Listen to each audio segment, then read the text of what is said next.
할렐루야. 4월 13일 주일 예배에 나오신 여러분들을 환영하고 사랑하고 축복합니다. 자, 함께 사도신경으로 예배를 시작하도록 하겠습니다.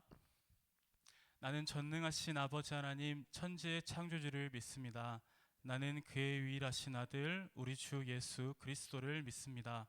그는 성령으로 잉태되어 동정녀 마리아에게 나시고 본디오 빌라도에게 고난을 받아 십자가에 못 박혀 죽으시고 장사된 지 사흘 만에 죽은 자 가운데서 다시 살아나셨으며 하늘에 오르시어 전능하신 아버지 하나님 우편에 앉아 계시다가 거기로부터 살아있는 자와 죽은 자를 심판하러 오십니다. 나는 성령을 믿으며 거룩한 공교회와 성도의 교제와 죄를 용서받는 것과 몸의 부활과 영생을 믿습니다. 아멘.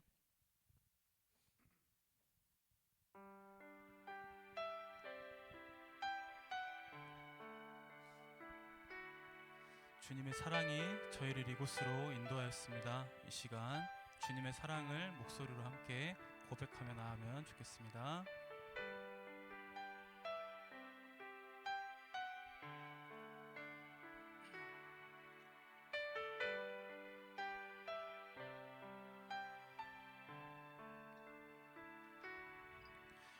사랑이 나를 부르네 날 처음 지으신 그 사랑이 조금도 바래지 않고 한 번의 후회도 없는 그 사랑이 나를 부르네.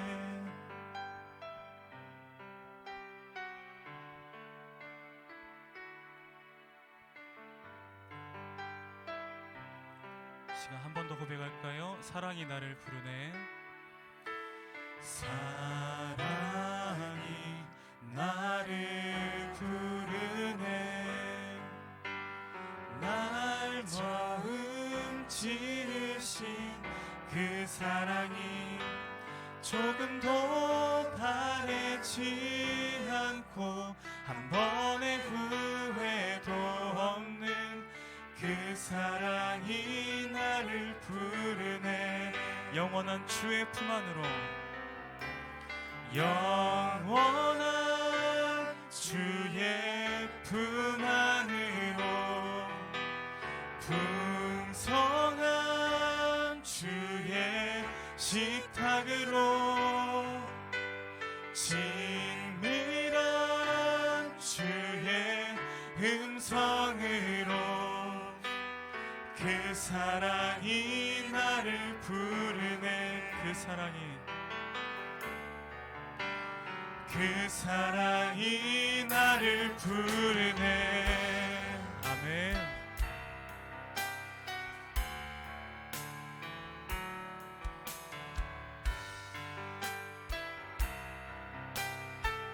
사랑이 나를 부르네.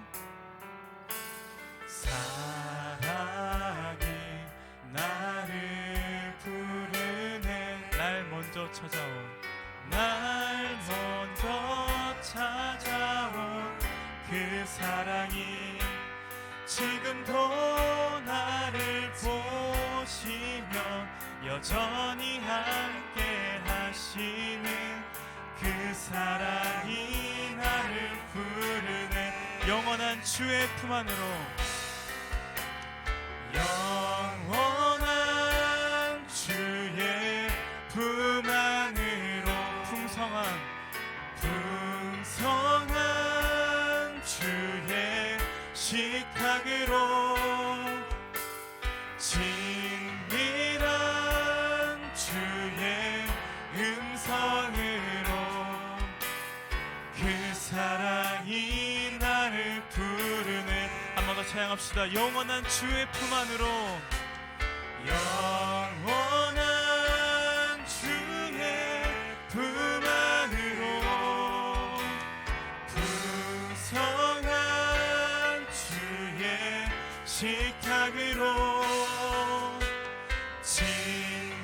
친밀한 주의 음성으로 그 사랑이 나를 부르네.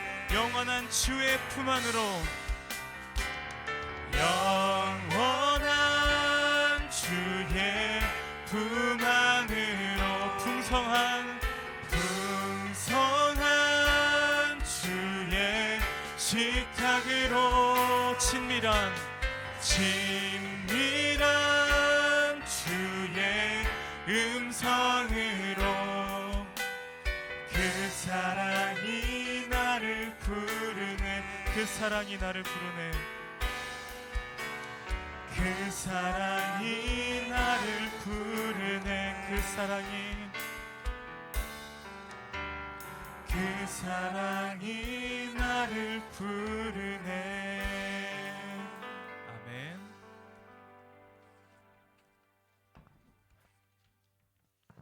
이 시간 기쁘게 자리를 박차고 일어나셔서 주님께 함께 찬양을 나갑시다.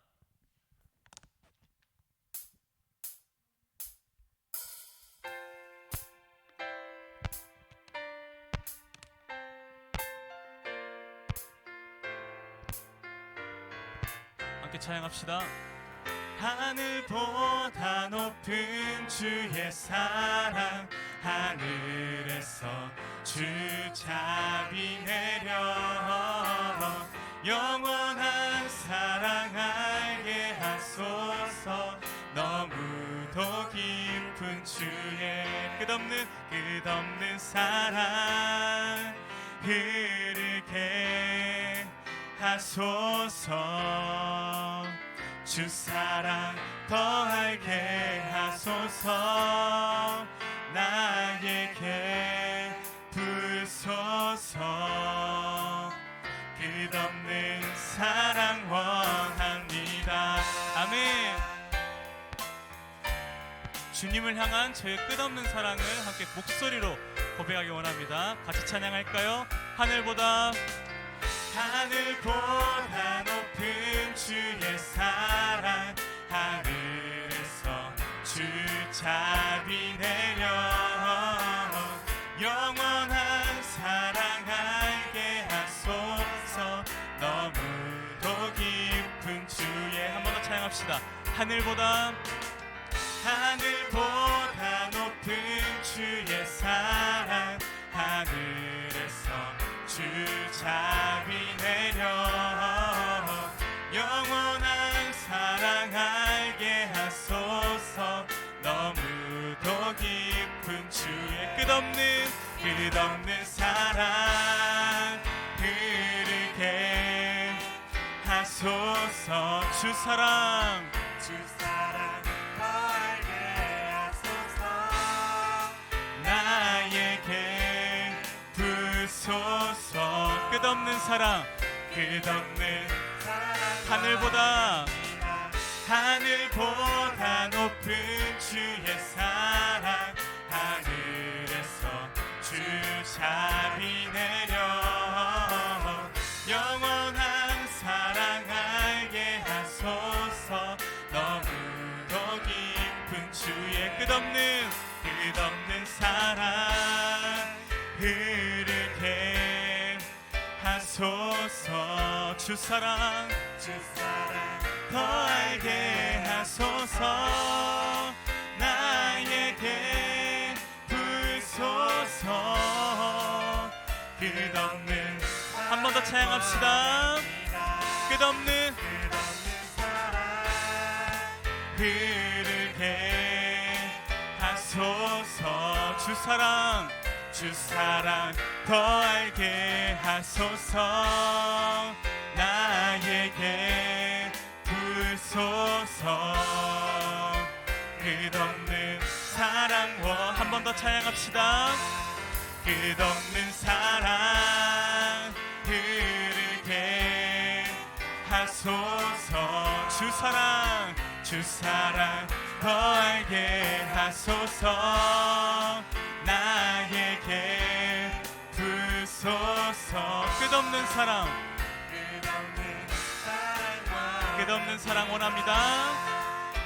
끝없는 사랑 원합니다. 한 번 더 끝없는 사랑 원합니다. 아멘. 주님께 영광의 박수 올려드립시다.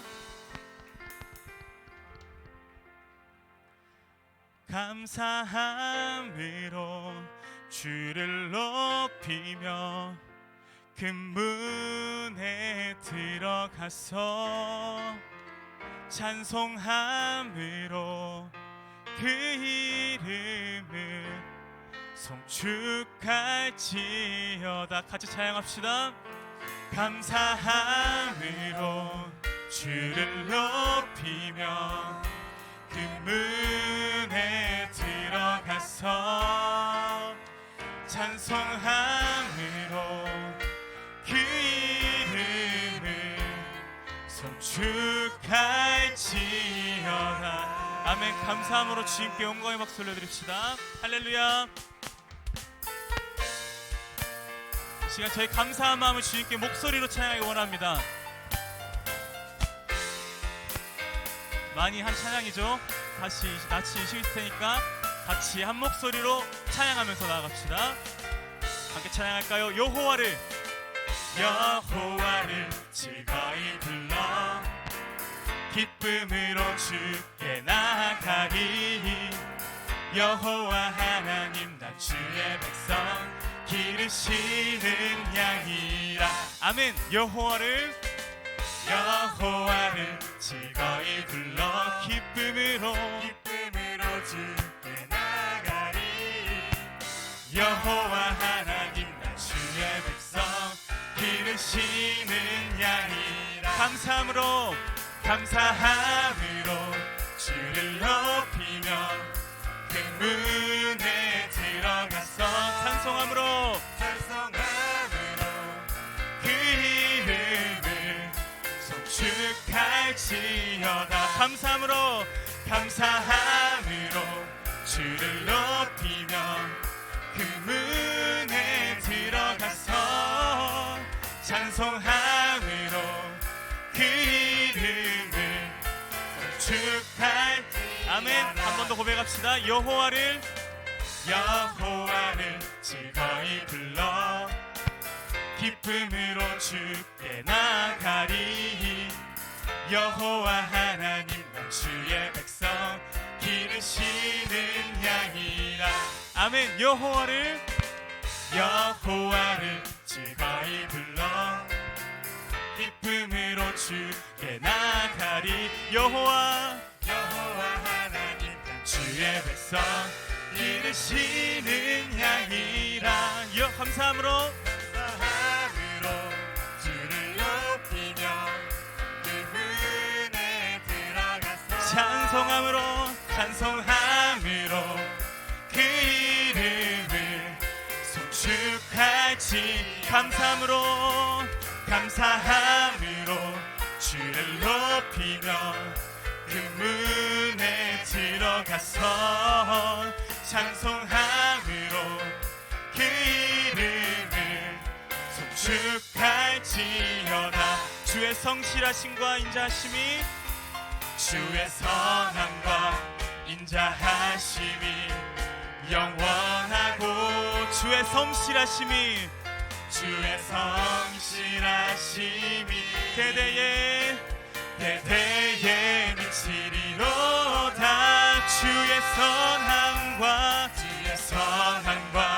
인자하심이 영원하고 주의 성실하심이 대대에 미치리로다. 이 시간 함께 목소리로 고백합시다. 감사함으로 주를 높이며 그 문에 들어가서 찬송함으로 그 이름을 송축할지어다. 감사함으로 주를 높이며 그 문에 들어가서 찬송함으로 그 이름을 송축할지어다.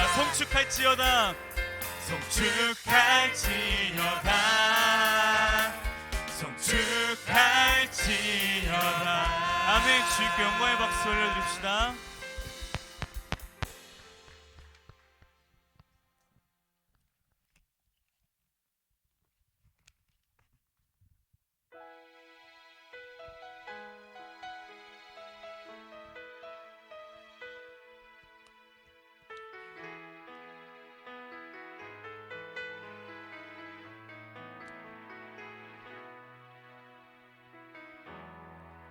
오 주님 당신은 내 삶 구석구석까지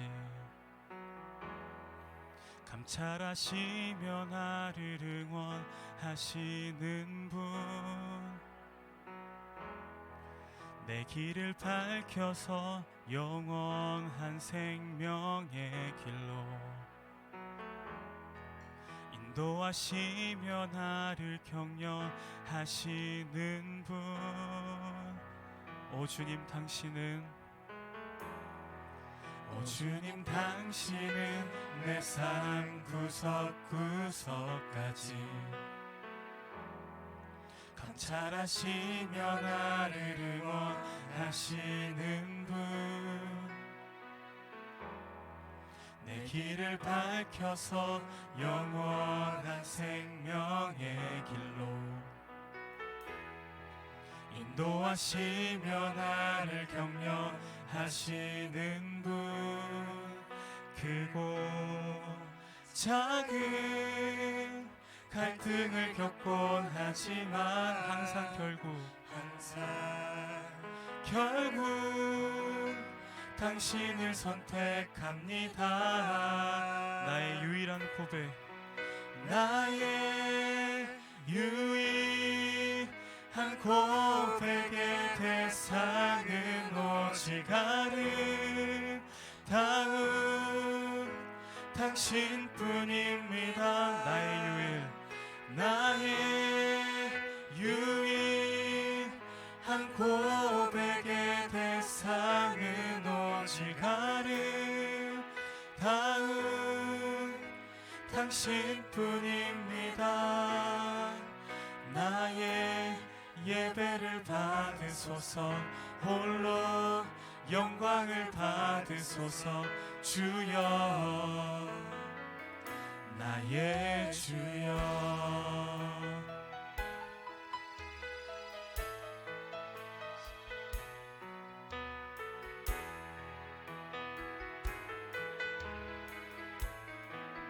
오 주님 당신은, 오 주님 당신은 내 삶 구석구석까지 감찰하시며 나를 응원하시는 분,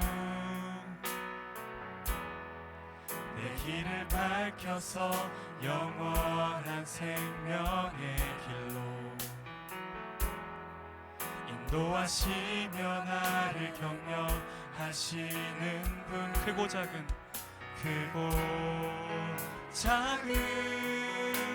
갈등을 겪곤 하지만 항상 결국 당신을 선택합니다. 나의 유일한 고백, 나의 유일한 고백의 대상은 오직 아름다운 당신뿐입니다. 나의 유일한 고백의 대상은 오직 아름다운 당신뿐입니다. 나의 유일한 고백의 대상은 오직 아름다운 당신뿐입니다. 나의 유일한 고백의 대상은 오직 아름다운 당신뿐이. 나의 예배를 받으소서, 나의 예배를 받으소서, 홀로 영광을 받으소서. 주여, 나의 주여.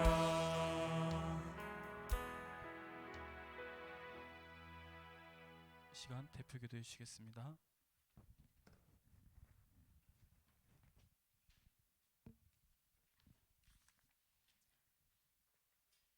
사랑이 많으신 하나님 아버지, 오늘 하루도 저희에게 허락하시고 예배 가운데 나아올 수 있게 해주심에 감사드립니다. 지난 한 주간을 돌아보니 너무나 많은 죄악 속에 있었습니다. 이웃들을 섬기지 못하고 사랑하지 못하였습니다. 저희 죄를 용서하여 주시고 하나님 앞에 나아온 지금 모든 죄가 깨끗이 씻겨져서 새로운 영혼으로 새로운 삶을 맞이할 수 있도록 도와주세요.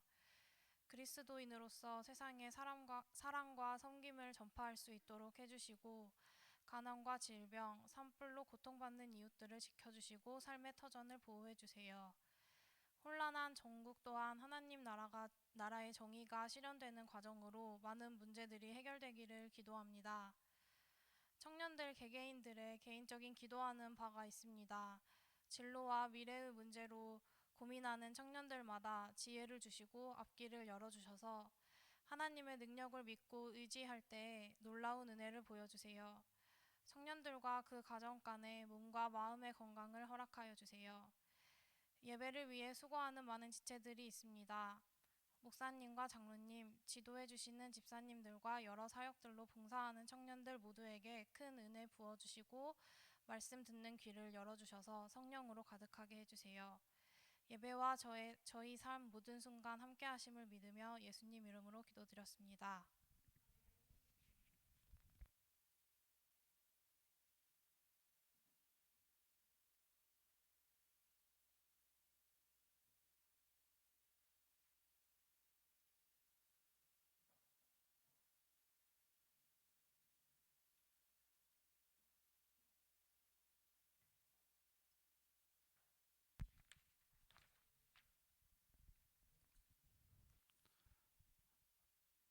말씀 봉독.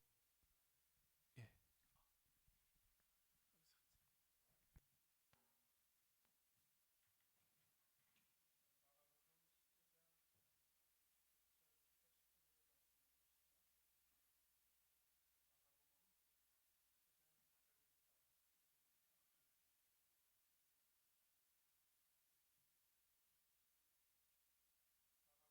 장 6절부터 15절의 말씀을 한 절씩 교독하죠. 명절이 되면 백성들이 요구하는 대로 죄수 한 사람을 놓아주는 전례가 있더니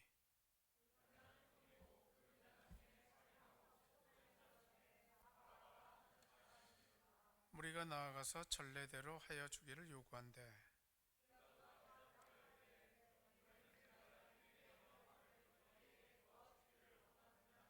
이는 그가 대제사장들이 시기로 이수를 넘겨준 줄 알미러라.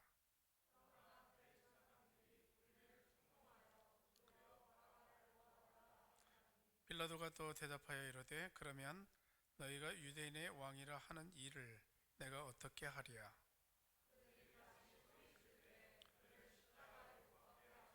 빌라도가 이르되 어찌 미냐 무슨 악한 일을 하였느냐 하니 더욱 소리 지르되 십자가에 못 박게 하소서 하는지라.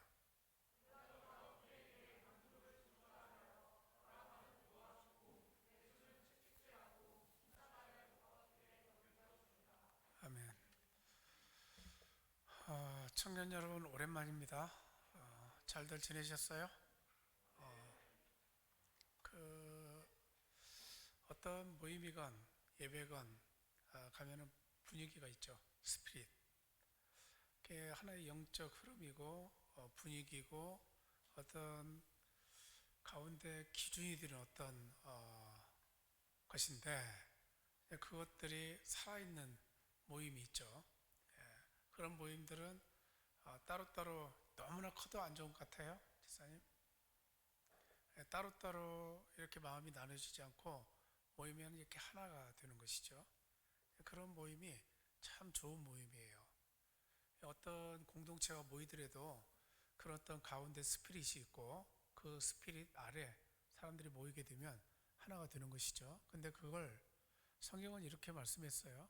오순절 마가의 다락방에 제자들이 모였을 때 성령을 받기 위해서 성령을 중심으로 해서 하나가 되어가는 거죠. 그 하나가 되어간다는 것이 같다는 거 아니었어요. 이전에는 다 뿔뿔이 나뉘어져 있어요. 생각들이 마음들이 서로 달라요. 유대인들 그랬고 이방인들도 그랬고 다 달리 생각을 해요. 근데 성령님께서 딱 임재하시니까 이 성령님을 중심에 모시고 모두가 다 하나된 마음을 가지는 거예요. 그게 아주 좋은 것이죠.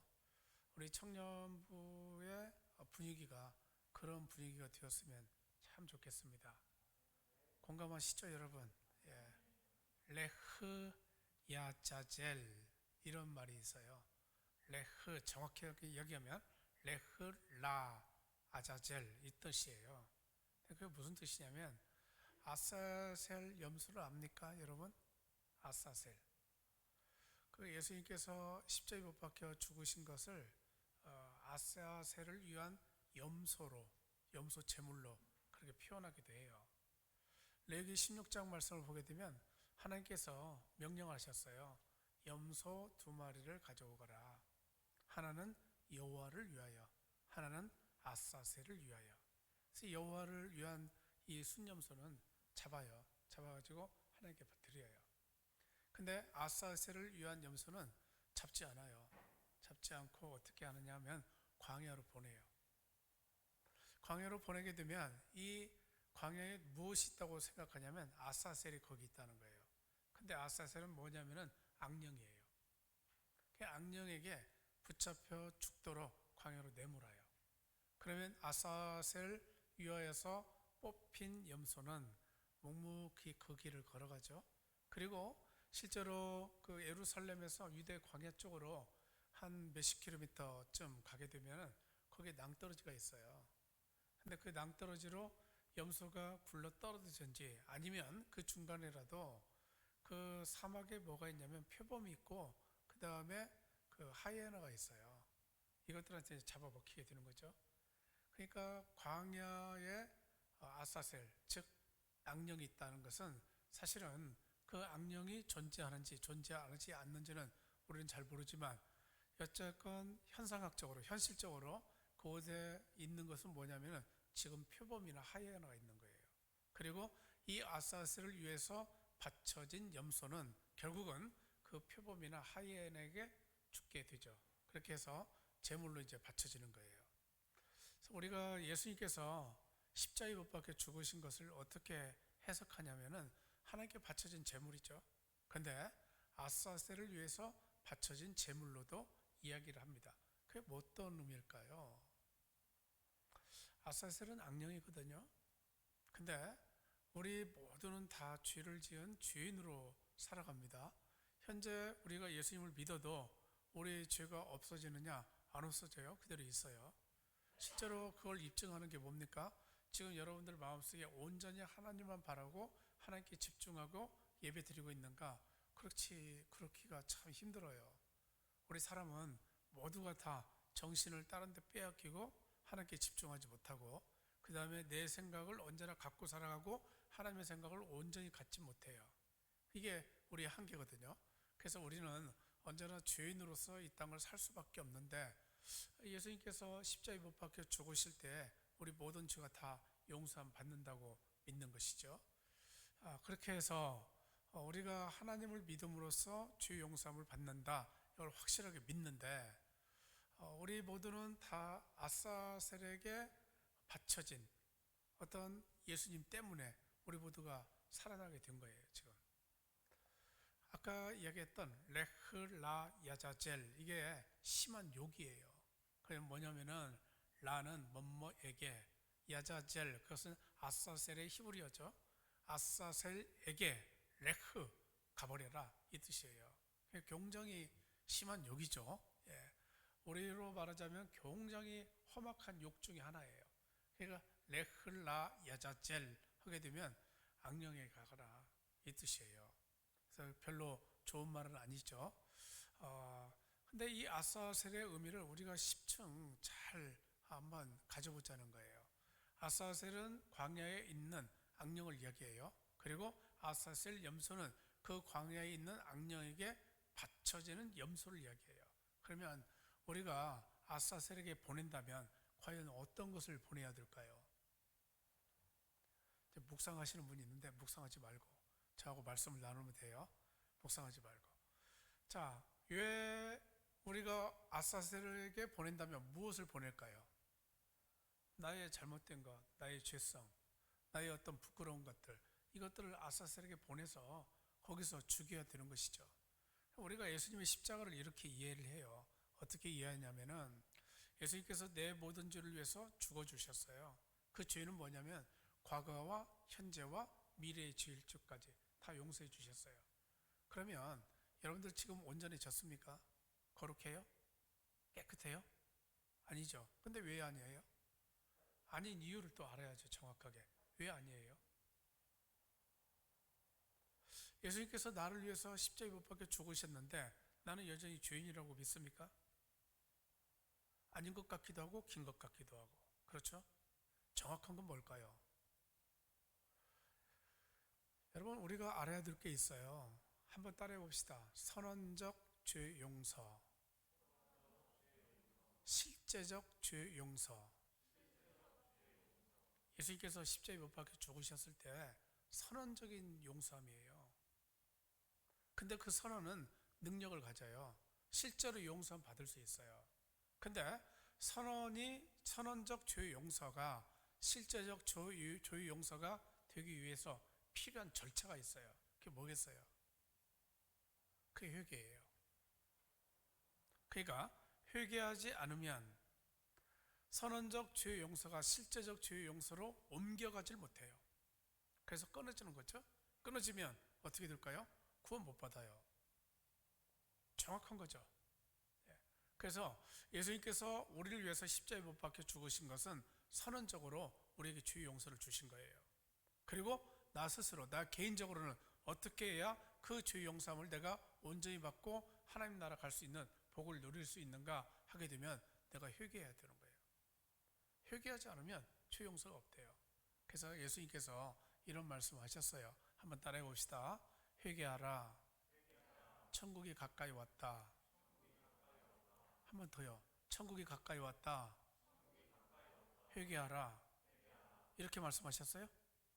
아니죠. 회개하라. 천국이 가까이 왔다. 회개가 먼저라는 거예요.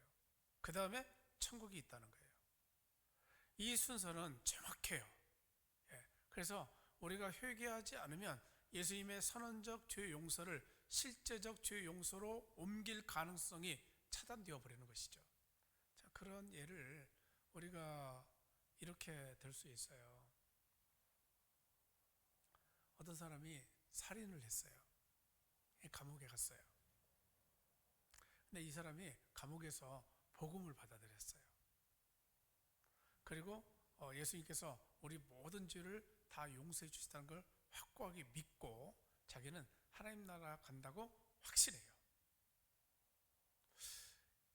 자식이 이 사람에게 죽임당한 어머니가 이 사람을 면회 갔어요. 면회 갔는데 이 살인죄 저지른 사람이 굉장히 평안해요. 그리고 지극한 평안 가운데서 자기가 죽인 그 사람의 어머니를 평안하게 맞이해요. 저는 감옥에서 예수 믿게 되었습니다.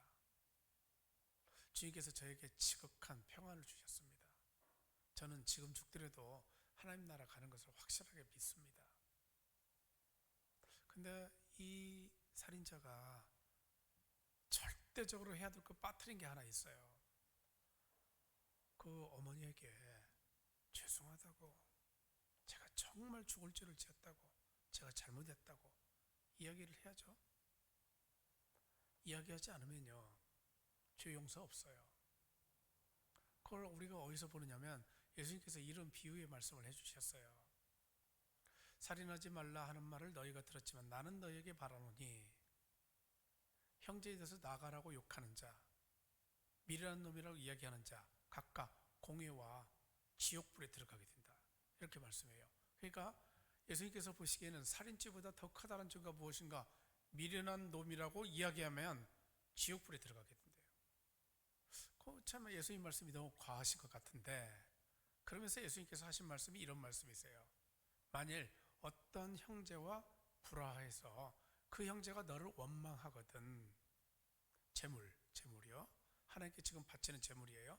그 재물을 가지고 주님 앞에 바치려고 성전으로 가는 중이었다 할지라도 재물 거기다 놓고 그 사람과 화해하고 그 다음에 와서 재물 바치거라. 이렇게 말씀하세요. 자, 이건 뭡니까? 제가 여러분께 질문 드릴게요. 그러면 이 사람이 자기가 자기를 원망하는 사람과 사와 화해하지 않고 재물 바쳐봤자 소용이 있다는 거예요, 없다는 거예요? 소용없어요.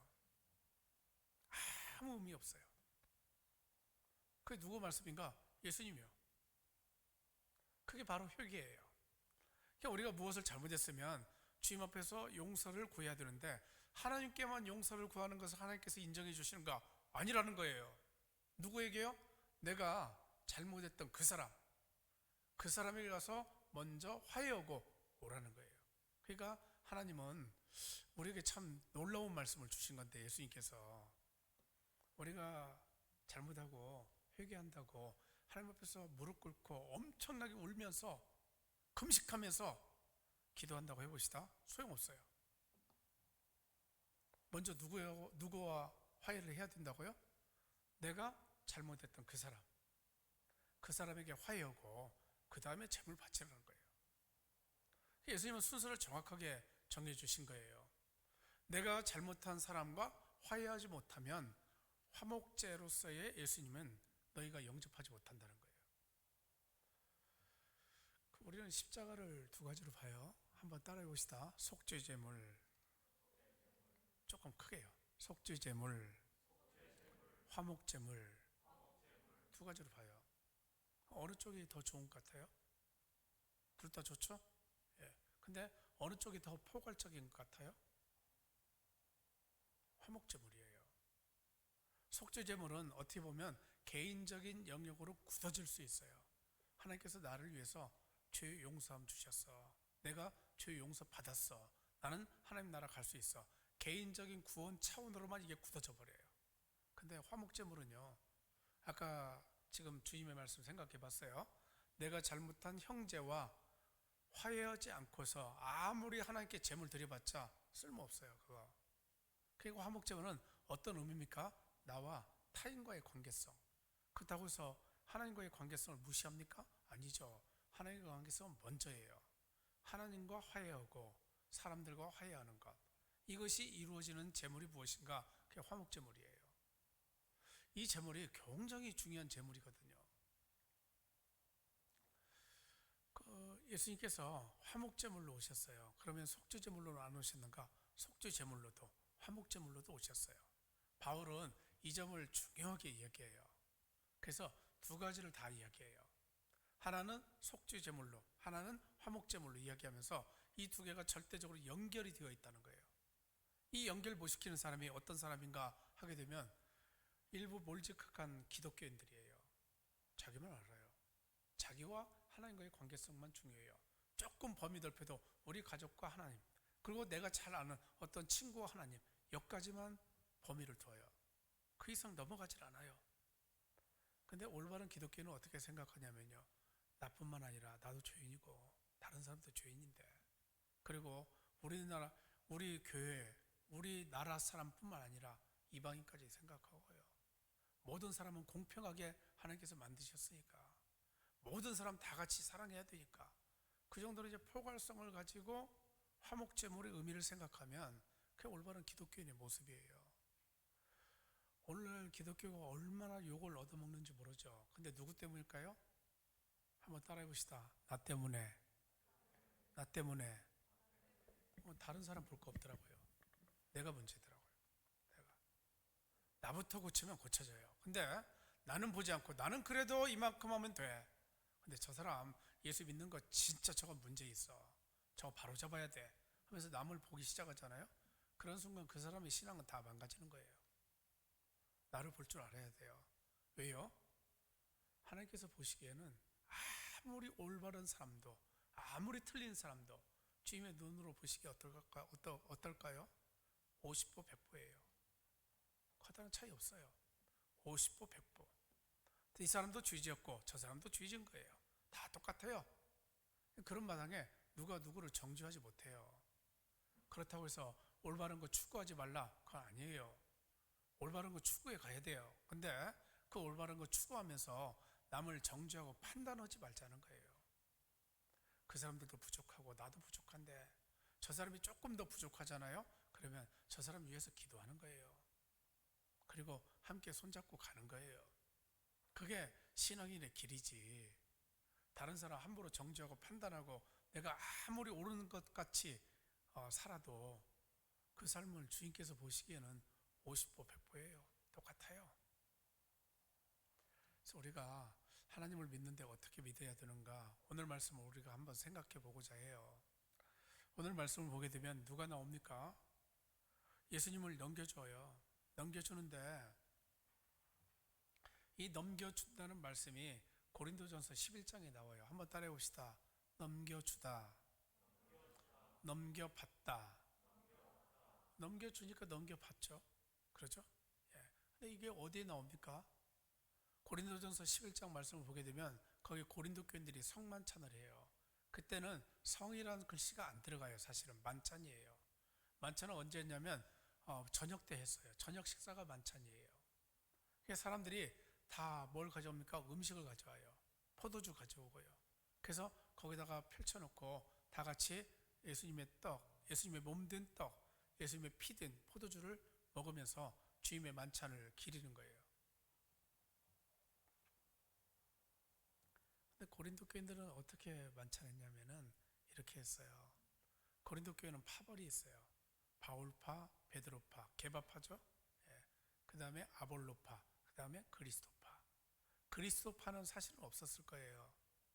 그리스도가 감히 다른 사람들이 감히 그리스도하고 어떤 파벌 싸움이 될까요? 그리스도파는 없었다고 생각하고 베드로파, 아볼로파, 바울파가 있어요. 이 사람들이 파벌로 형성되어 있어요. 그러면은 모일 때 어떻게 모입니까? 같이 모이긴 하죠. 근데 생각들은 다 달라요. 나는 바울파야. 너는 아볼로파지? 나는 너하고 상종 안 해. 이렇게 모이거든요. 이런 사람들이 모여서 만찬할 때 어떻게 했을까요? 바울파 모여라 해서 바울파끼리 모이고, 베드로파 모이자 베드로파 모이고, 아볼로파 모이자 아볼로파별로 모이고, 모여서 거기서 자기들끼리 먹고 마시는 거예요. 이게 성만찬이에요? 아니에요? 만찬 아니에요. 이건 아주 지극히 인간적인 모임밖에 안 돼요. 정말로 죄를 짓는 인간적 모임이에요. 아무 의미 없어요. 거기서 모여서 무슨 짓을 안들 주님께 아무런 설득력이 없거든요. 근데 그렇게 모여서 만찬을 한답시고 하는 거예요. 그걸 보면서 이 바울이 한탄하면서 하는 얘기예요. 도대체 너희들 왜 이거 하느냐? 너희 집에 먹을 곳이 없느냐? 먹을 곳 얼마나 있으니까 차라리 집에 가서 먹으라고. 차라리. 고린도 교회는 상당히 썩어 있었어요. 굉장히 썩어 있어요. 그러면서 이제 바울은 이런 얘기 합니다. 한번 따라해 봅시다. 너희 중에 약한 자, 병든 자, 잠자는 자들이 많다. 왜요? 너희들이 이렇게 하니까. 약한 자는 뭡니까? 몸이 약해요. 근데 그 몸이 약한 것이 사람이 본래 약해서 살다 보니까 힘들어서 약해질 수도 있는데, 여기서 약한 것은 다른 게 아니에요. 벌을 받아서 약해진 거예요. 병든 자는 누굽니까? 병이 들었어요. 근데 이것도 병이 단순히 다른 데서 원인이 온 게 아니에요. 죄를 지어서 병들었어요. 그 다음에 잠자는 자는 누굴까요? 잠자는 자, 죽은 자들이에요. 죽은 자를 잠자는 자들로 표현했어요. 죽은 사람도 있어요. 그래서 제가 성만찬할 때 교우들에게 꼭 이야기를 해줘요. 우리가 분별 없이 성찬을 먹고 마시면 자기 죄를 먹고 마시는 것입니다. 자기 죄를 먹고 마시면 무엇이 유익합니까? 차라리 성찬에 참여하지 않는 게 지혜로운 거예요. 자기가 주님 보시기에 떳떳하지 못하다고 한다면, 자기가 캥기는 구석이 있다고 한다면, 자기가 죄를 지었는데 이 죄 때문에 도저히 나는 성만찬에 참여하지 못하겠다고 한다면 참여하지 않는 게 얼마나 지혜롭습니까? 지혜로운 거예요. 그건 꼭 성만찬 하니까 나 참여해야 된다, 이건 아니에요. 성경에서 그렇게 권면을 해요. 분별 없이 먹고 마시지 말라. 그러면 자기 죄를 먹고 마시는 것이다. 근데 남들 다 성만찬하는데 나만 안 하면 또 이상하니까 먹는다? 그것보다는 하나님께로부터 벌 받지 않는 게 더 좋을 것 같아요. 우리가 언제나 교회에 나와서 은혜롭다, 은혜롭다 생각하기 쉬운데 그거 아니거든요. 지혜로운 사람은 그 은혜 중에서 내가 어떤 처신을 해야 되는가, 내가 어떻게 죄를 안 지어야 되는가, 내가 어떻게 주님의 뜻대로 살아야 되는가, 이걸 정확하게 알아가는 사람이에요. 그렇게 성만찬을 참여하는 사람들, 이 사람들에게 하나님께서 벌을 내리시거든요. 근데 우리가 이제 피해야 될 하나의 부분이 또 있어요. 그건 뭐냐면 한번 따라해 봅시다. 바라바, 바라바, 바라바를 정확하게 한번 해석을 해봅시다. 자, 거기 15장 7절을 한번 보십시오. 15장 7절 다 같이 읽습니다. 시작.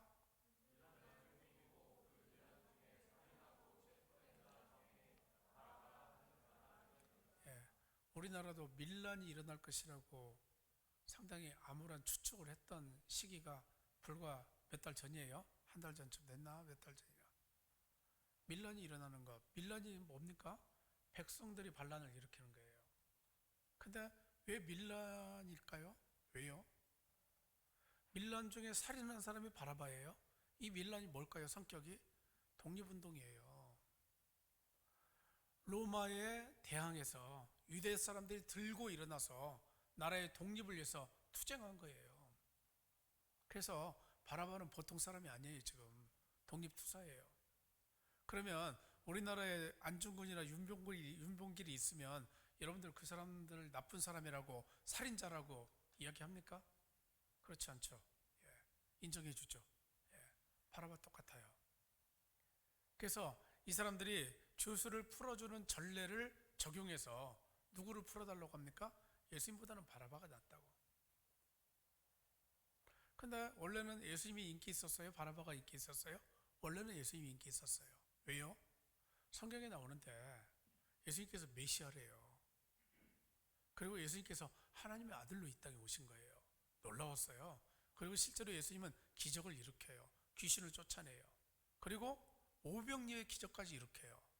엄청난 능력을 가지신 분이에요. 그래서 저 예수님을 따르면 우리가 노마로부터 해방될 수 있고 우리 삶이 내내 행복할 거야 생각하면서 예수님을 따랐어요. 예. 근데 이 예수님께서 언제부턴가 기적을 행사하지 않아요. 내가 너희들에게 보여줄 표적은 요나의 표적밖에 없다. 그러니까 요나가 물고기 뱃속으로 들어가서 사흘 만에 다시 물고기 뱃속으로 나오죠. 그거 뭡니까? 예수님께서 십자가에 못 박혀 죽으신 지 사흘 만에 다시금 부활하시는 것. 이것밖에는 너희들에게 보여줄 것 없다 하면서 기적을 행하지 않으세요. 그게 사람들이 대실망해요. 저렇게 능력도 없고. 예수님을 무시해버려요. 그리고 이때도 죄수 하나를 풀어주는 전례가 있는데 그 전례에 따라서 누구를 풀어달라고 얘기합니까? 바라바 풀어주십시오. 예수님은 십자가에 못 박아 죽이십시오. 대제사장들이 선동하니까, 바리새파 사람들이 선동하니까 그 선동에 사람들이 매몰되어 가요. 정치적 견해야 다 다르겠지만 우리나라 대통령이 여하튼 문제가 돼서 탄핵됐잖아요. 윤석열 대통령이 문제입니까? 그 대통령을 뽑아준 사람이 문제입니까? 원천적으로 개인적으로 생각해서 그 사람 뽑아준 국민들이 잘못한 거예요. 눈에 안 보여요? 그게 다 보이는데 그걸 못 봅니까? 백성들이 그렇게 우매하면 안 돼요. 예수님 믿는 사람들이 올곧은 생각 가지고 올곧은 마음 가지고 올곧은 삶을 살아가야지. 그게 없으면요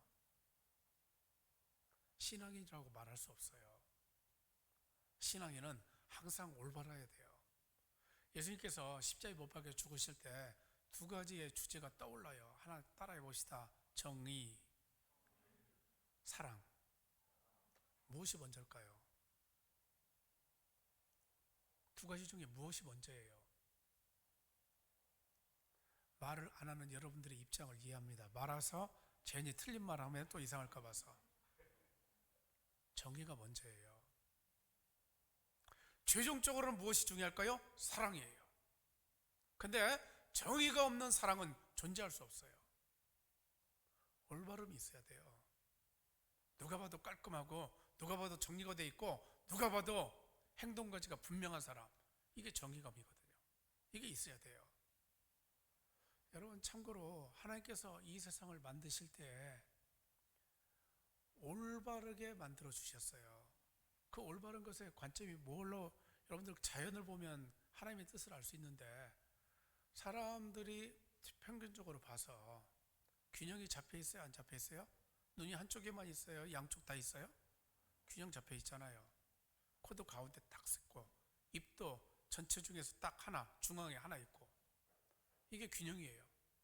하나님은 균형을 가진 모든 피조물을 만들어 주셨어요. 그래서 이 균형 감각 속에서 무엇을 찾아낼 수 있는가? 정의를 찾아내요. 그 정의를 하나님께서 이루어 가시는 중에, 그래서 율법을 주신 거죠. 그런데 사람들이 율법을 다 거스려요. 그렇게 해서 죄를 지어서 죽을 수밖에 없게 되었어요. 그때 하나님께서 사람들에게 내놓으신 게 뭡니까? 그게 사랑이에요. 그게 언제나 정의가 먼저예요. 그 다음에 사랑이에요. 근데 우리는 그 정의와 사랑 두 가지를 다 가지고 살아가는 것이죠. 이게 하나님의 커다란 은혜예요. 자, 바라바를 사람들이 원해요. 그래서 바라바를 살려주고 예수님은 죽여요. 바라바가 그럼 무엇인가? 내가 하나님같이 보는 어떤 거예요? 오늘 설교 시간에 예화로 든 건데, 어떤 사람이 자동차를 샀어요. 요즘 젊은 사람들 자동차 좋아하죠. 저도 좋아해요. 근데 자동차를 이게 정말로 멋진 차니까 날마다 닦아요. 날마다 세차하고 또 속도 정돈하고. 그래서 자동차를 볼 때마다 참 기분이 좋아요. 근데 어느 날 보니까 자기 아들이 자동차에다 낙서를 하고 있어요. 그렇게 귀한 자동차인데 거기다 지금 낙서를 해요. 눈에 아무것도 안 보여요. 가지고 있던 막대기로 아들의 손을 사정없이 내리쳐버렸어요.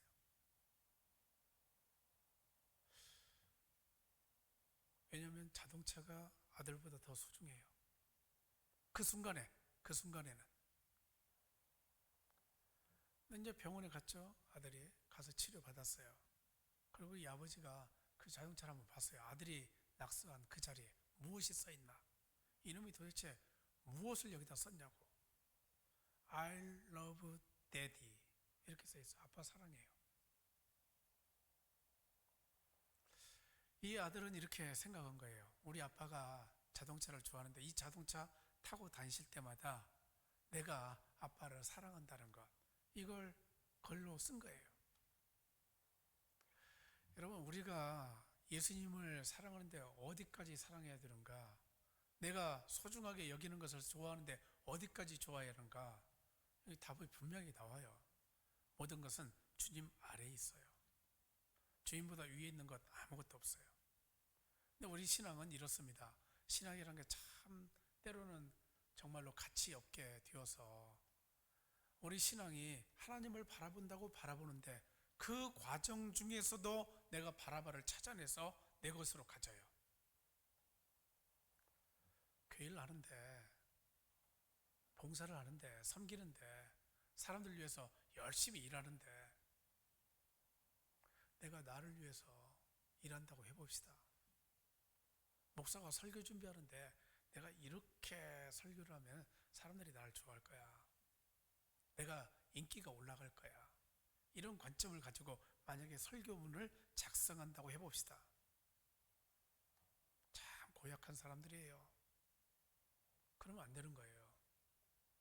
그러면 자기 스스로 망하는 길로 나아가고 있는 겁니다. 우리가 예수님을 믿되 어떻게 믿어야 되는가? 모든 것보다 더 위에 계신 분으로. 왜요? 나를 위해서 죽어주신 분이니까. 우리 위해서 죽어주신 분이니까. 그래서 그 예수님을 그렇게 모시고 생각하고 살아가는 것, 우리 삶 속에 커다란 은혜이자 복이에요. 우리 청년들이 그렇게 예수님 모시고 바라봐는 항상 내 마음속에서 젖혀 놓으려고 애를 쓰면서 살아가는 귀한 복이 있기를 축복합니다. 어릴 때 헤엄치다가 죽은 아이들이 많았어요. 지금 생각해 보면 제 고향은 농수로가 있는데 그 농수로에 여름이 되면 물이 가득 차요. 왜냐하면 농사물을 써야 되니까 물을 많이 내보내죠. 근데 농수로에 가서 아이들이 수영을 해요. 근데 농수로에 수문이 있어요. 수문을 좀 열어놓으면 거기서 소용돌이가 쳐요. 그러면 어지간한 아이들의 힘으로는 이 소용돌이 한번 빠지면 헤어나지 못해요. 그래서 아이들이 거기 빠져서 죽어요. 안타까운 일인데.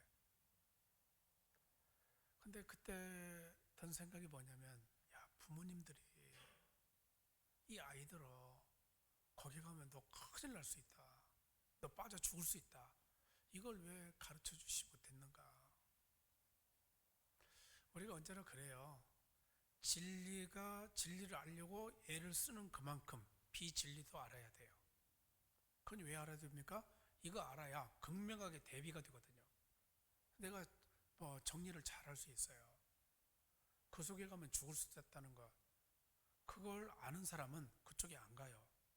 근데 이걸 모르는 사람은, 그저 좋은 것만 보고 살아왔던 사람은 그쪽에 가도 아무런 부담이 없어요. 근데 잘못하면 죽을 수 있는 거예요. 우리가 이 땅을 살아가면서 진리이신 하나님 말씀 가지고 살아가는데, 이 하나님 말씀을 예수님의 관점에서, 그리고 예수님을 최고의 우위에 모시면서 하나님 믿을 때 우리 청년들의 삶 속에 더욱더 넘치는 은혜와 복이 있게 될 줄로 믿습니다. 기도하시죠. 아버지 하나님, 감사합니다. 저희를 붙들어 주시어서 저희 청년들이 언제나 하나님의 말씀을 중심으로, 저희 위해서 십자가에 못 박혀 죽으신 예수님 중심으로 살아가는 귀한 복 내려 주옵소서. 예수님 이름으로 기도합니다. 아멘.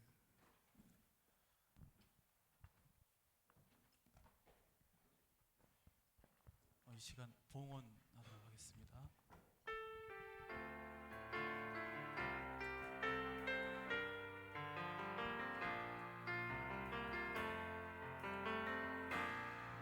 주의 말씀 앞에서 당신은 참된 예배자, 그토록 찾으시던 하나님의 기쁨, 이 세상을 향한 거룩한 생명빛 되어 이 세상을 위한 구원의 소망 되어 영원한 하나님의 나라 함께 세워가리. 주의 말씀 앞에서 당신은 참된 예배자, 그토록 찾으시던 하나님의 기쁨, 이 세상을 향한 거룩한 생명빛 되어 이 세상을 위한 구원의 소망 되어 영원한 하나님의 나라 함께 세워가리.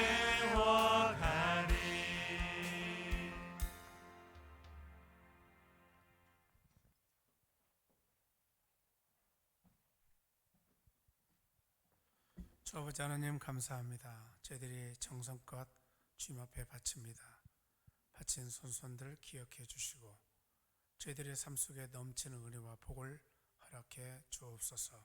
저희 청년들이 자신들의 삶을 위해서, 가족들을 위해서, 교회를 위해서, 이 나라와 모든 세계를 위해서 기도할 때 주님께서 그 기도 귀히 보시고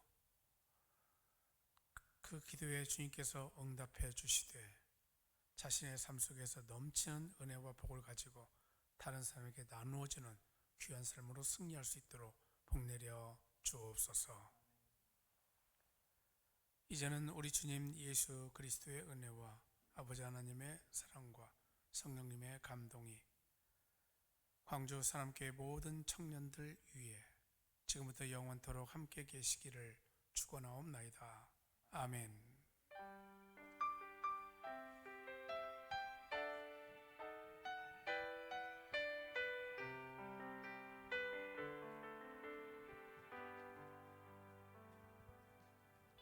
광고하겠습니다.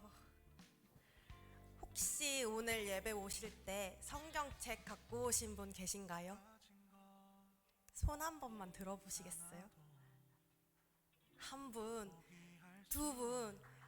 앞으로는 저희가 성경책을 갖고 교회에 오시면 좋을 것 같습니다. 성경책 갖고 오셔서 예배할 때 말씀 성경 보시고 함께 성경책 보시면서 예배 드리면 좋을 것 같고요. 소리 조금만 줄여주시겠어요? 감사합니다. 그리고 음료 반입 잘 해주고 계셔서 너무너무 감사합니다. 음료 반입 금지를 하고 있습니다. 깨끗하고 경건한 예배 환경 위해서 다 함께 더욱더 지켜주시길 바랍니다. 그리고 오늘부터 저희 유튜브 라이브 송출을 중단하고 있거든요.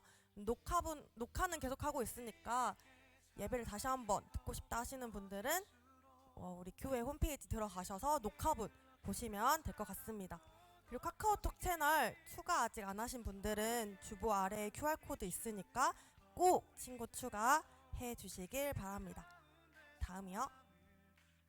저희 26년 1월 중에 청년부 비전 트립을 계획하고 있습니다. 장소는 인도네시아 바탐인데 지금 화면 보시면 인도네시아 바탐에 있는 학교거든요. 약 850명의 학생들이 배우고 있는 학교라고 합니다. 관심 있는 청년들은 언제든지 신청 편하게 신청해 주시면 되니까요. 나 가고 싶다, 관심이 있다 하시는 분들은 저나 장로님이나 아니면 각 팀장들이나 임원들에게 자유롭게 신청해 주시길 바랍니다. 셀라 찬양팀 모집하고 있습니다. 싱어, 악기, 미디어 등 많은 참여, 관심 부탁드립니다. 결혼 소식입니다. 우리 김지혜 자매가 4월 26일 토요일 오전 10시 30분 위더스홀에서 결혼을 한다고 합니다. 두 분 혹시 앞에 나와서 인사 한 번만 해주실 수 있을까요? 두 예비 부부가 나올 때 다 같이 박수 한번 부탁드립니다.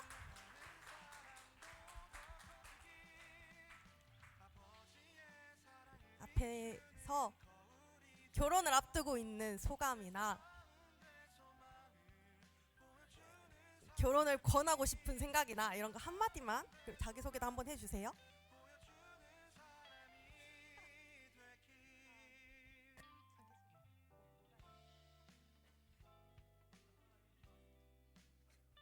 자, 31살 김지혜라고 합니다.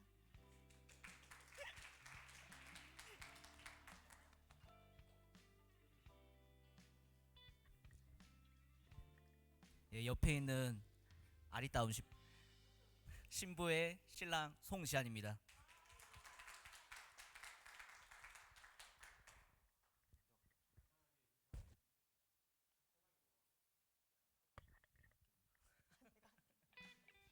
네, 4월 26일 아침 이른 시간인데 혹시 시간 되시는 분들 오셔서 밥이라도 먹고 가셨으면 좋겠습니다.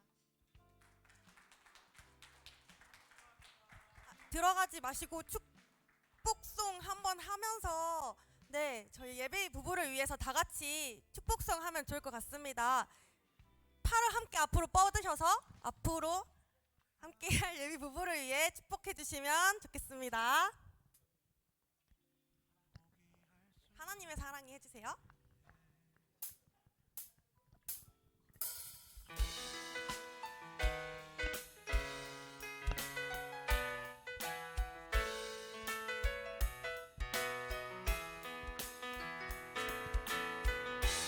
하나님의 사랑이 당신의 삶 가운데 가득하기를 축복합니다.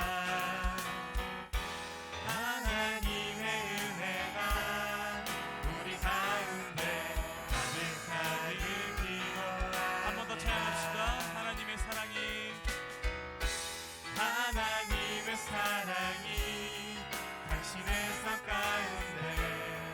가득하기를 축복합니다.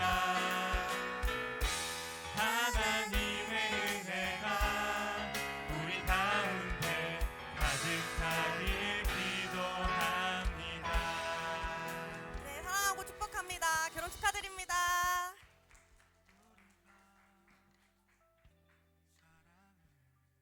네, 5월달 팀 미션과 기도 순서를 뽑으려고 합니다. 저희 3월달에 각 팀별로 교회 뒷정리, 소풍, 청소, 그리고 주보 나눔 등의 미션을 진행했었는데요. 4월은 저희가 다음 주에 부활절을 계획하고 있어서 이 미션을 진행할 시기가 짧아서 5월에 미션을 진행하려고 합니다. 그러면 팀별 미션 뽑기 한번 띄워주세요. 이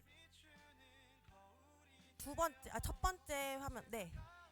5개의 팀 중에서 가장 처음 들어오는 팀이 소풍.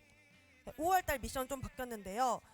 첫 번째 팀은 소풍, 두 번째 팀은 예배 후 뒷정리, 세 번째 팀은 주보와 헌금 봉투를 나눔 하는데, 저희가 헌금 봉투 헌금을 하시지 않더라도 출석 체크를 위해서 헌금 봉투를 꼭 넣어 주셨으면 합니다. 그래서 나눔 하실 그 주보와 헌금 봉투 나눔 팀이 하나 있고요. 네 번째 들어오는 팀은 소풍, 다섯 번째 들어오는 팀은 저희가 청소인데, 청소를 하루에 날 잡고 하기가 너무 어렵고 좀 간단하다 뭐 이런 말이 있어서 저희가 쓰레기통 관리, 즉 좀 더 쾌적한 환경을 위해서 예배당 뒤에 입구 쪽에 있는 쓰레기통 관리를 한번 하려고 합니다. 순서대로 1등, 2등, 3등, 4등, 5등 들어오는 팀이 다음과 같은 미션이 될 거고요. 진행해 보겠습니다. 굴려주세요.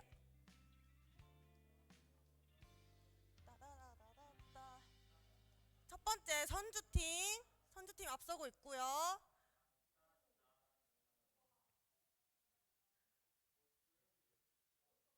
봉사팀 따라왔고요. 저 마지막 핑크색 있는 팀은 어딘가요?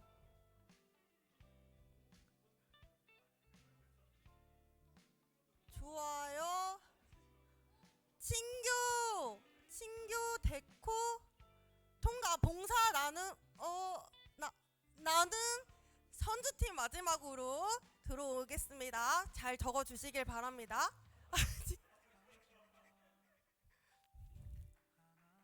네, 그러면 이번엔 5월달 기도 순서 뽑도록 하겠습니다.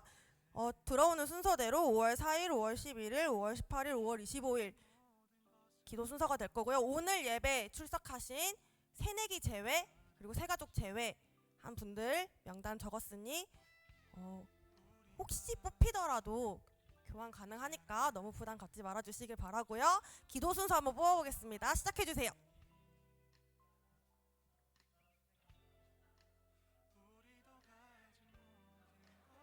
거침없이 내려오고요.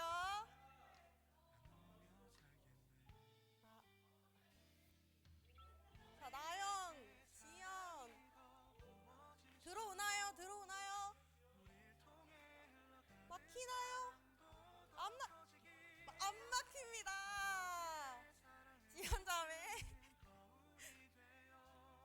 예, 그거 일단 내려서 결과 다 나올 때까지 조금만 기다려 주시고 마지막에 기도 순서 한 번 더 공지하도록 하겠습니다. 다음 광고입니다.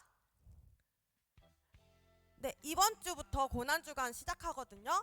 네, 고난주간 특별새벽기도회가 4월 14일부터 15일 이번 주 동안 오전 5시 본당에서 있습니다. 저희 청년부가 단 하루라도 참여하시면 상품권을 지급하거든요. 그래서 여러분 단 하루라도 좋으니까 오셔서 함께 기도하시면 좋을 텐데, 특히 목요일날 17일 목요일날 회장님께서 특송하신다고 하니까 목요일을 중심으로 우리 청년부들 나오셔서 함께 기도하시면 좋을 것 같습니다. 그리고 성금요 기도회가 4월 18일 금요일 저녁 7시 30분 본당에서 있습니다. 학예 수련회가 날짜가 정해졌어요. 8월 14, 15, 16 목요일부터 토요일까지 있으니 여러분 캘린더에 지금 박제하셔서 다른 일정 잡지 마시고 학예 수련회로 일정 정해주시면 좋겠습니다.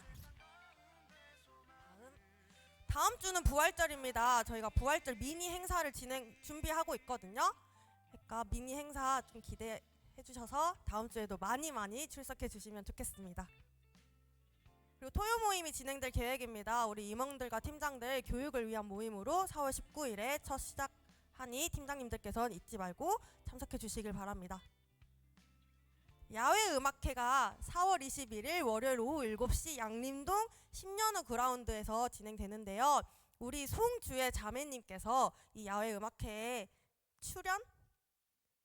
기획 출연하신다고 하니 시간 되시는 청년들께서는 가셔서 많이 즐겨주시면 좋겠습니다. 다음, 새가족 두 분이 등록하셨어요. 박예리 자매와 박민경 자매. 뒤쪽에 앉아 계시는데 혹시 괜찮으시면 손 한 번만 들어주실 수 있나요? 환영하고 축복합니다. 저희 이게 마지막 광고거든요. 다 같이 축복송 한 번 더 하실 거죠? 네, 한 번 더 하실 때 두 분을 향해서 축복하고 다 같이 서로 축복하는 시간으로 광고 마무리하도록 하겠습니다.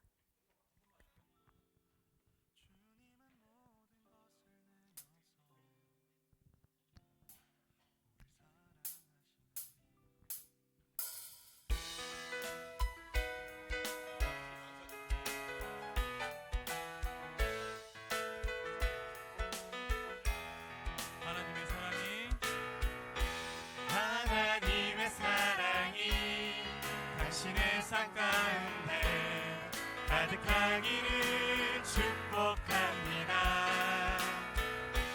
하나님의 은혜가 우리 가운데 가득하길 기도합니다. 환영합니다. 감사합니다. 모두 팀 모임 하시길 바랍니다. 한 주도 승리하세요. 보여주는 사람이 되길